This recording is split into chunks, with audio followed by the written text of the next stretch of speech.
itch on your face. Okay.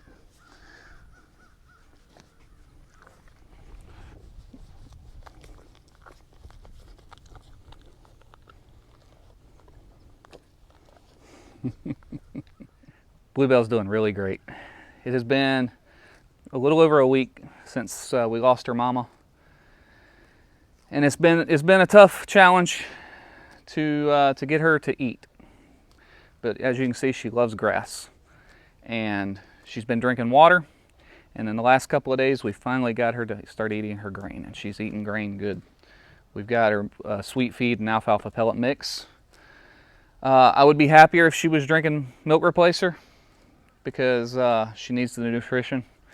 But we've tried it with the bottle and with a bucket for a week, and she will not drink it, no matter what. So I did force her a few times in the beginning to get the flavor of the milk replacer, you know, get it in her mouth and get her used to it. And she'd lick her lips, and that was about as far as it went. Even with the bucket, she would test it, but she never would drink it. So we've been moving her on our septic drain field area here that's got green grass. It's the only place left with green grass because everything else has died because of no rain. And it's worked out good. So we're probably tonight going to go ahead and turn her back out with the cows. She really misses being with the big cows. She's definitely a herd animal. And we just wanted to be able to focus our attention on getting her to eat, which she is doing now. So we'll start letting her out in the day, and at night we'll pen her up in the corral with where the milking parlor is, and that way she's got shelter, and give her hay and grain in there, and she should be good to go.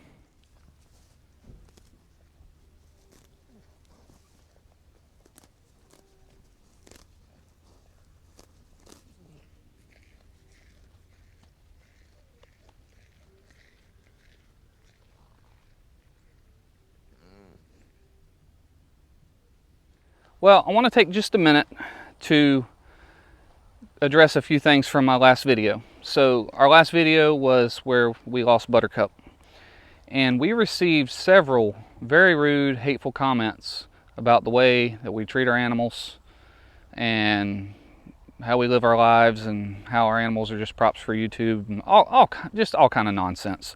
I've since deleted those comments. I'm not even going to give them any space on our channel. But I did want to address a few things just so people know, because I'm not good at getting all of my thoughts into words on camera. I struggle with that, and if you've watched any of my videos, you know I'm not the best communicator in the world. So our animals, I wouldn't consider ourselves animal rights people, all right? Our animals serve a purpose, whether it be for food or protection or what have you. All of our animals serve a purpose.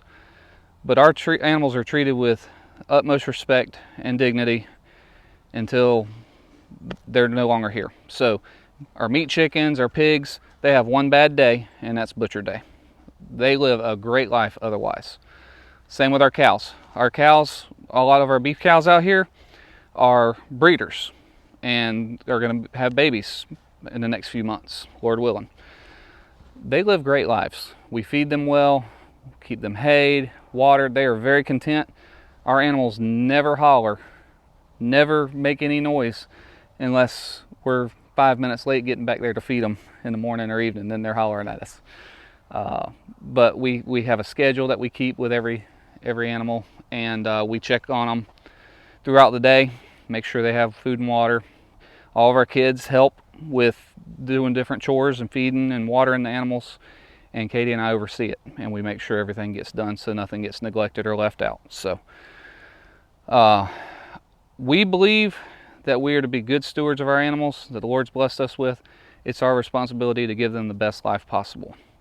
So any of those comments that we're saying that we just have animals as props for our channel, or you know, we don't know what we're doing, we don't pay attention to our animals, that is definitely not the case. We love our animals. Buttercup was our favorite cow and our most important cow on the farm, and we spent more time with her, halter breaking her, training her to go into the milking parlor, milking her, you know, talking to her and petting her while I milked, and you know, we spent a lot of time with her, and that was a big loss. So Katie still can't talk about it without bawling her eyes out. I'm fine. Making that video was tough, not gonna lie. I probably got teary-eyed a few times, but you know, life goes on, unfortunately, and I'm just glad her baby's doing good. So second thing was worming her. She was skinny. Buttercup was skinny. She always has been. So Holsteins, Jerseys, even some Brahma breeds, I'm sure there's others. Those are just the ones I know of. They're not like your standard beef cow. They do not get fat. Doesn't matter how much you feed them. They will never get fat. It's milk cows and beef cows are totally different. It's just the breeds that they are. You can't get rid of some of the bones sticking out, unfortunately. So I mentioned that the vet recommended that we use Safeguard for Buttercup and worm her. What I forgot to mention, we actually had wormed her 2.5 months ago. Right before she calved, we gave her ivermectin and wormed her. And I think about 6 months before that. We do a regular worming schedule on our animals because we don't have a ton of land. It's only 11 acres. So, you know, there's no way of getting it totally away from the manure until it's decomposed. And even in our rotational grazing like we do in the summer, it's only a summertime thing. So unfortunately we have to worm, and the ivermectin didn't do anything as far as helping her gain weight. So either it wasn't a worm problem, because she was a little bit too skinny for our liking, and we were feeding her 4 times what we were feeding our beef cows. So, and they're butterball fat. So the vet recommended we try Safeguard, so that's what we were going to do. We didn't even get a chance to do that, unfortunately, before she passed. So I don't believe for 1 second that that was her problem. The vet didn't either. She just was like, hey, try Safeguard and see if that'll help her out to fill out any. But yeah, no, our animals are definitely very well cared for. We spend a lot of money on our animals to make sure that they live good lives and that they are totally healthy. And we monitor them multiple times a day. It's not like we just let our animals out to do their own thing. Ready to go out with the big cows? Ooh, settle down. Settle down, little feisty girl.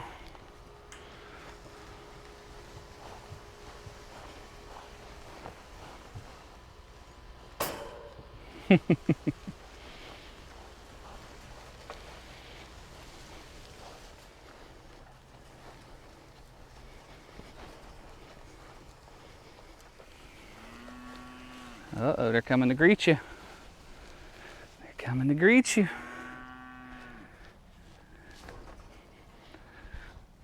All right, girl. There you go, you're free.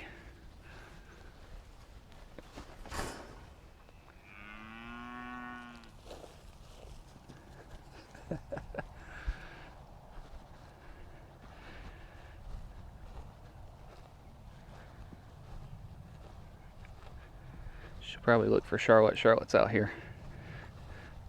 She really liked Charlotte. I think it's because she's close to the same color as her mama was.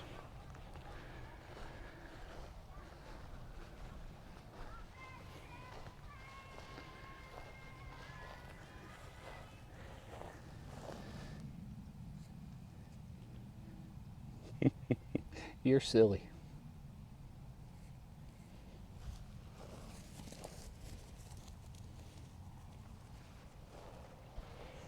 Yep, there she goes.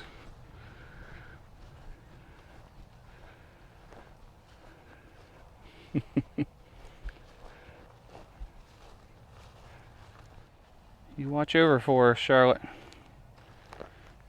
Keep an eye on her, girl.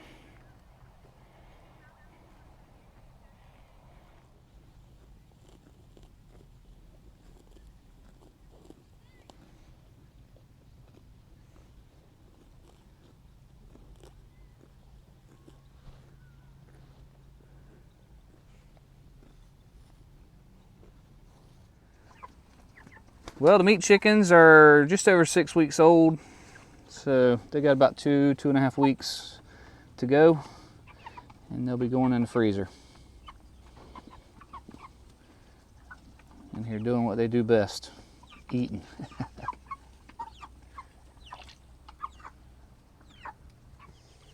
The little laying hens are doing good.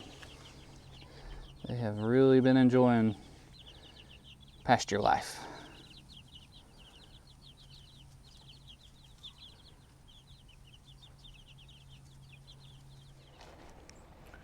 How are y'all, ladies? No, I don't have any special treats for you right now.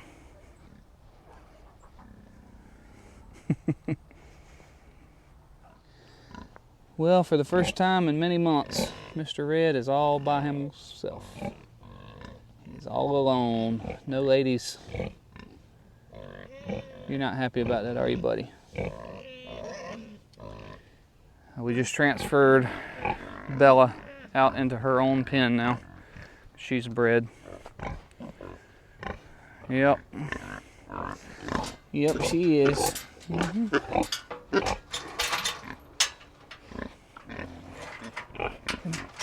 You gonna come out and see us, Mr. Red?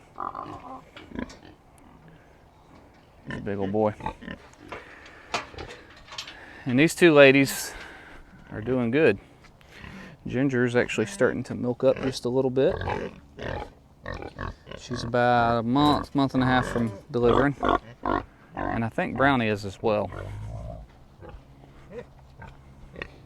Ain't you, Brownie? Yes, you are. You're a good girl. You're a good girl.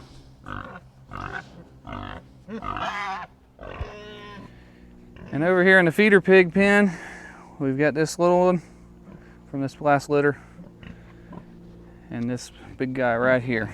And that is all that's left in this pen. Now this black pig here is going to get butchered this Saturday, hopefully. That's the plan anyways. We're finally getting some cool weather. This past Saturday we butchered the other one. It was down in the 40s, so we're like, look, let's go ahead and do it. It's perfect timing. And we went ahead and butchered it. Way too big. I will not let them get this big anymore. This one is a little bit lighter, I think. I'm not positive. It's shorter, so it might be what's getting me. But the other one, I didn't have a scale, but I estimate between 350 and 400 pounds. Massive, massive. I am not set up for handling pigs that size. 250 is about perfect. Even 300 you get away with, but 350 to 400, there's no way. It took me along with I think 7 of our kids just to drag it from, because we moved it into an empty pen over there so we wasn't shooting in here with these other ones. But we had to drag it out to the tractor and about couldn't do it. That took about 20 minutes for us to do, trying different things, just trying to drag it. It was heavy. The hams, I'll see if I can put a picture in over here. The hams were 35 pounds. We weighed them. Massive, massive amount of meat we got. It filled one of these barrels slap full of meat. That's after it was cleaned and cut up. We filled that with meat and ice to chill it down. Impressive amount of pork we got off of that. And that one there is probably not going to be far behind. So, but it's neat because like the pork belly ended up being really nice and thick. And we ended up taking one of the hams because they were so big, and we ground it up with the rest of our trim that we had to make ground pork. Let me tell you, ground pork makes amazing meatballs. My wife mentioned using some of it to make meatballs, and I'm like, you don't replace beef with anything. I was wrong. All right, the pork meatballs were really, really good. She did a good job on those. So, and then I actually just made our first batch of sausage, which is you just take seasonings and mix into the ground pork, let it sit for 3 hours at least, or put it in the freezer or whatever you want to do with it, and that's all there is to it. Never had better sausage. I'm telling you, it's good stuff. So, and then I've got one of the pork belly sides in curing right now. So I'm trying I'm trying the curing process for the very first time. I've never done it before, so I'm excited to see how it works. I just did a simple salt and sugar cure method. I did not use the pink nitrate salt. I was getting mixed feelings on it after watching a lot of videos. I know it helps make the meat last longer, and if you're gonna not refrigerate it, you want to use it and all that. But I'm gonna put our bacon in the freezer more than likely if we don't eat it all immediately. So I'm gonna try it like this first and see how it goes, and if it turns out good, I'll make a video on it. So we'll see. Well, they know it's supper time, but I don't see Bluebell, so I'm gonna need to go get her. She's having too much fun out there on that grass.